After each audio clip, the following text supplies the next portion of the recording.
पूछना चाहता हूं कि इस मौला जट को जो धमकियां अदारों में बैठे लोगों को लगाता है और अदारों के लोग जो हैं महज इसलिए खामोश रहें कि इसकी जो सोशल मीडिया ब्रिगेड है फिर किरदार कशी और बदजुबानी उन लोगों के खिलाफ शुरू कर देती है, तो फिर मुझे कोई बताए कि कब तक ये कौम खामोश रहेगी। अगर अदारे नोटिस नहीं लेंगे, अगर ये हम लगे हुए थे सैलाब की तबाहकारियों पर काम करने, हम लगे थे जो 4 साल इसने तबाही और बर्बादी कौम की मईशत की कर दी, उस पर काम करते और ये कैंपेन कर रहा था, ये ज़ेन साजी कर रहा था लोगों की कि अमेरिका ने पाकिस्तान के खिलाफ साजिश की, तो फिर इलेक्शन से 2 दिन पहले अमेरिका से एक स्टेटमेंट आए आपके न्यूक्लियर प्रोग्राम के हवाले से कि ये गैर महफूज है, और ये भी कहता रहा कि जब ये इक़्तिदार से हटा कि ये न्यूक्लियर प्रोग्राम गैर महफूज हाथों में चला गया है,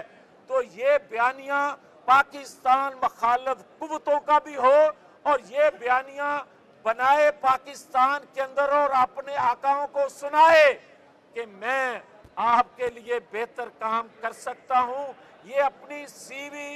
यहां से उठाकर आलमी कुव्वतों को दे और कहे मुझे उस नौकरी पर दोबारा रखा जाए। तो मैं सिर्फ ये कहना चाहता हूं कि अगर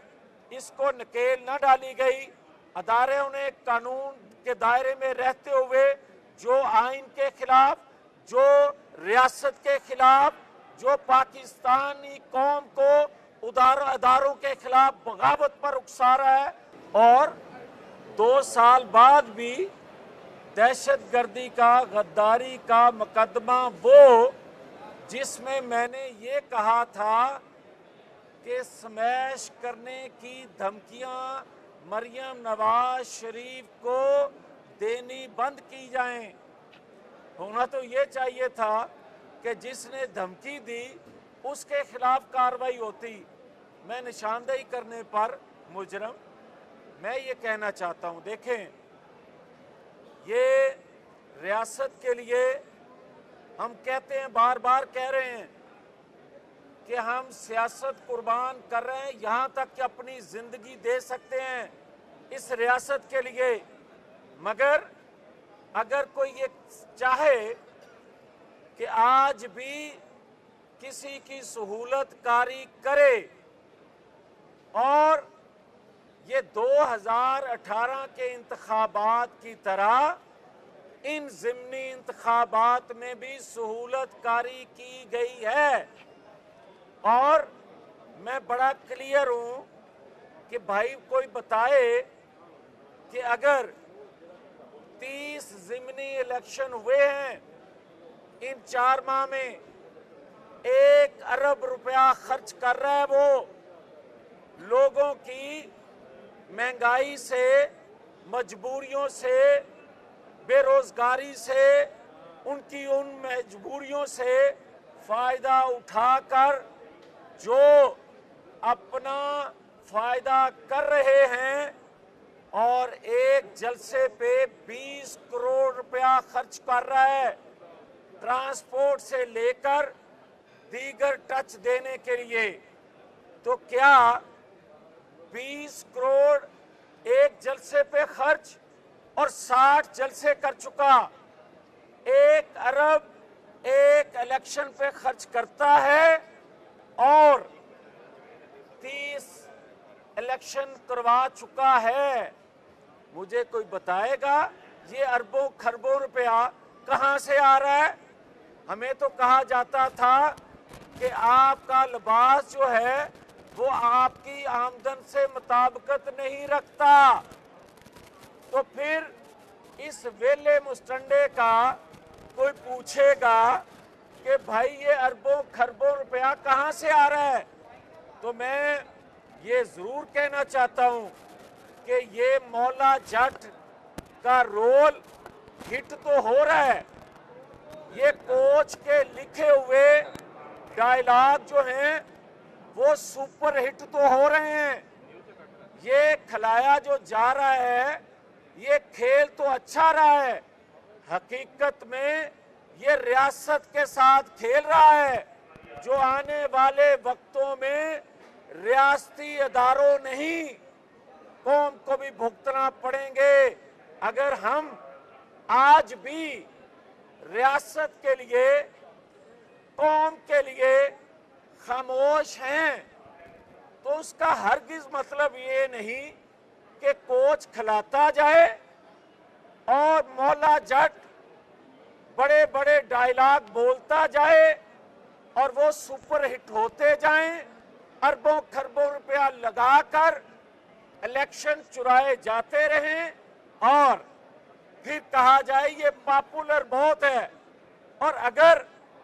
मौले जट को कोई पॉपुलर कहता है, ये अफसानवी कहानियां, ये अफसानवी किरदार। ये बताएं, अगर नवाज शरीफ आते हैं तो क्या वो जेल जाएंगे? देखें, जेलों से अगर डरने वाले होते तो फिर आज किसी के लाडले होते। अगर जेलों से डरने वाले होते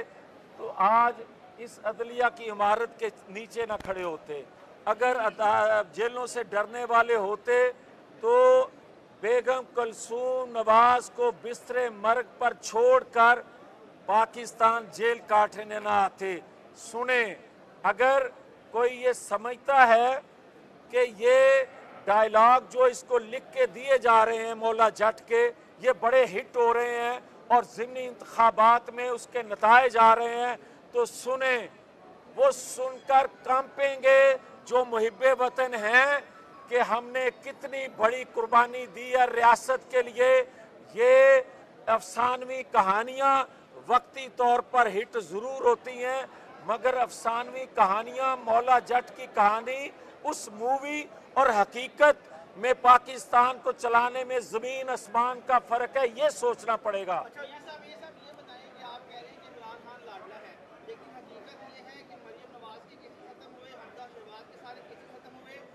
जिन के खिलाफ केसेस थे वो अदारा ही खत्म कर दिया गया। आप अकीली हुकूमत, अकीली पार्टी होने के बावजूद आप लोग हुकूमत में आए हैं, तो सर लाडला को नवाब या ड्रामा? देखें, अगर आप इसी तनाज़र में सोचते रहेंगे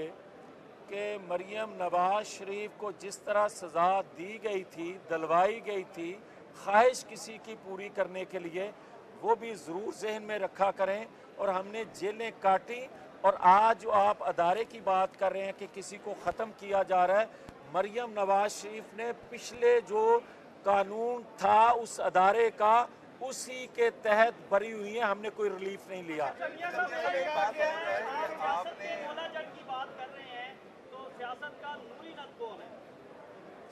सियासत का नूरी नत कोच है, तो फिर मैं क्या गलत कह रहा हूँ कि कोच बड़ा अच्छा खिला रहा है और बड़े अच्छे डायलॉग लिख के दे रहा है, इसलिए तो वो इलेक्शन जीत रहा है। आप क्या ये नहीं समझते कि उस कोच ने आपको भी खिलाया?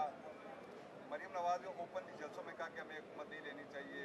नवाज शरीफ को मुतालिक आया कि उन्होंने इनकार किया कि इसको मना किया। क्या शहबाज शरीफ के इस फैसले को आप गलत नहीं समझते कि एक भारी पत्थर ऊपर से आ रहा था, इमरान खान को नीचे से हटा के शहबाज शरीफ खुद खड़े हुए? देखें, अगर कोच ने बाई डिज़ाइन ऐसा किया है तो हमने अगर अपनी गर्दन पेश की तो हमने पाकिस्तान को, जो ये आज बात कर रहा है, ये बात तो अल्ताफ हुसैन ने कभी नहीं की थी,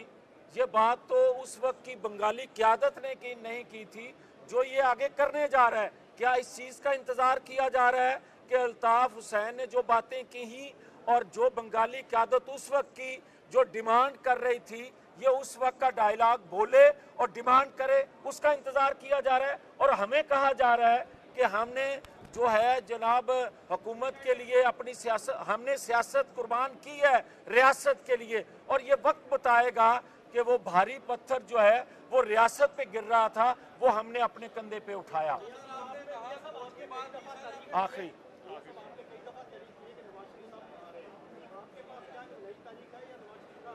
मैंने कई दफ़ा नवाज शरीफ की वापसी का कहा, मैं आज भी कह रहा हूं कि जो भारी पत्थर रखे जाते हैं बार बार कोच की जानब से, वो हटा लिए जाएं रियासत के लिए। अगर हम रियासत के लिए अपना सब कुछ कुर्बान कर रहे हैं तो वो भारी पत्थर रियासत के लिए हटाए जाएं। और ये लेवल प्लेइंग फील्ड नहीं है कि आप डायलॉग उसको लिख कर देते जाएं, वो बोलता जाए और 4 साल की कारकर्दगी बताए ना, कोई पूछने का मौका ना दे उसको। नए से नए डायलॉग लिख के दे दिया जाए और नए अंदाज में मौला जट पेश कर दी जाए, ये नहीं हो सकता।